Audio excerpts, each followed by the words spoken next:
You and your spouse planned for your future together. You probably didn't plan for a divorce.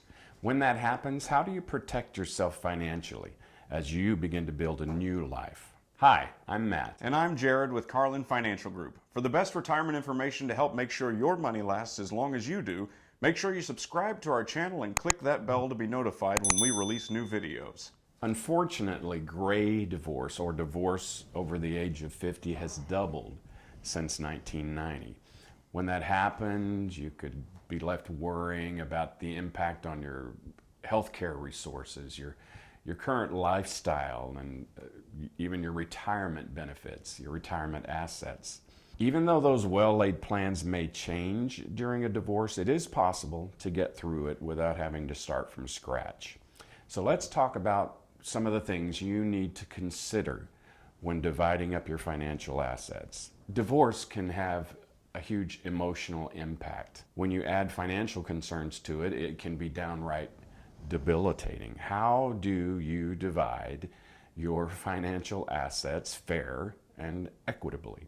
It's not as easy as it sounds, and sometimes even the most basic things like who is the beneficiary of the account can be overlooked. Retirement assets are one of the first and maybe one of the most difficult type of assets to divide. You and your spouse over the years have probably contributed to many different types of retirement assets. Could be multiple 401ks, 403bs, employer-sponsored retirement plans, or IRAs.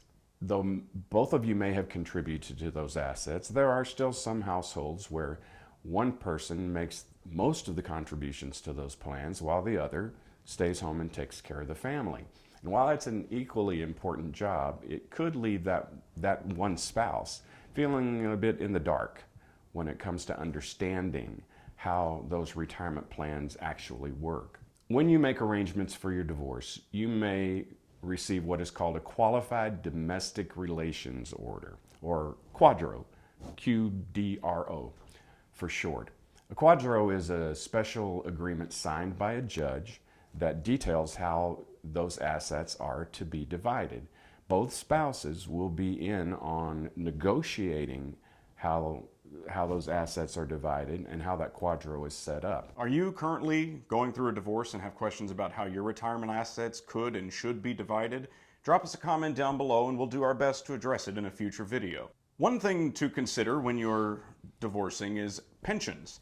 While the pension is somewhat of an endangered species these days, if you're fortunate enough to have one, it's important that you understand how it'll be divided amongst you and your former spouse. Typically, state law has something to say with how pensions are divided up.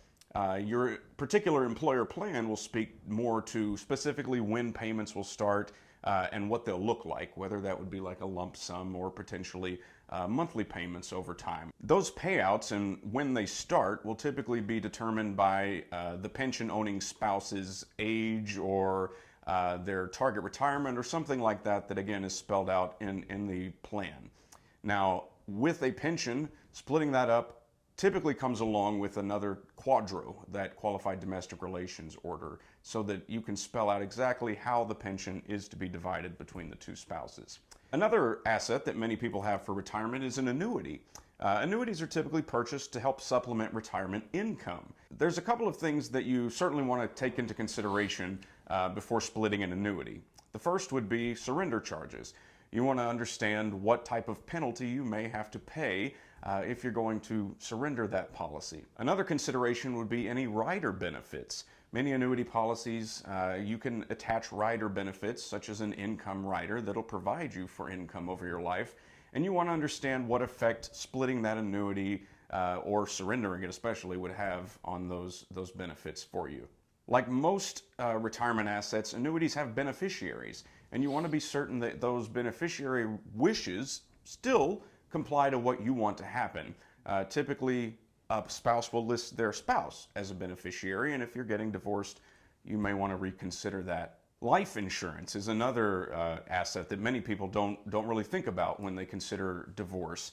If you have term life, there's really no cash value to consider, so there's nothing to split. But if you have a permanent life policy, there will typically be cash value buildup, and therefore an asset that can be split between your ex-spouse and yourself. Now, as with any insurance contract, there are contractual obligations both on your part and that of the insurance company that you want to be sure you understand before making any decisions. And you also want to be very certain what the tax consequences could look like for you. Typically, with life insurance in particular, your spouse will be named as your beneficiary.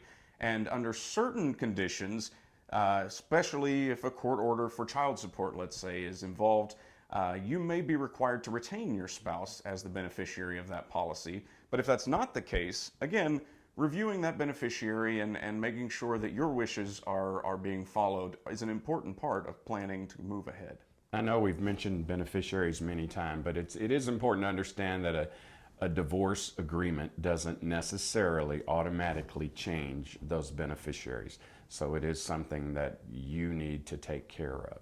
Other types of accounts that you will have to divide, things like brokerage accounts, advisory accounts that may have mutual funds, stocks, bonds, even certificates of deposit and savings accounts have to be divided. That may be a bit easier because of the liquidity of those types of accounts, but be aware again that if you sell stocks or bonds or mutual funds, there could be tax consequences, capital gains and that kind of thing that you want to be aware of before those sales. The last thing we want to talk about today is Social Security. Understanding Social Security and all of the ins and outs of it is rough, and it can be made rougher because of a divorce. But one of the primary things to remember is that if you have been married for at least 10 years and you have reached the age of eligibility, you may qualify to get your spouse's or your ex-spouse's benefits, whichever might be better for you, either yours or your ex-spouse's. Other than that, Social Security is a very complicated subject, and we could spend hours talking about it here. And what we want to do is to make sure we pay enough attention to Social Security. We'll do some future videos on that. Going through a divorce can be a very trying time emotionally and also financially, as with many life-changing events. And it's important that you have a plan to move forward. If you'd like help with that plan for yourself, please feel free to look down below and apply to become a client. We want to thank you for joining us today and hope you enjoyed this video.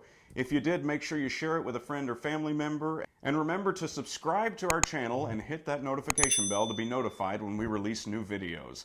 And don't forget, live today, plan for tomorrow.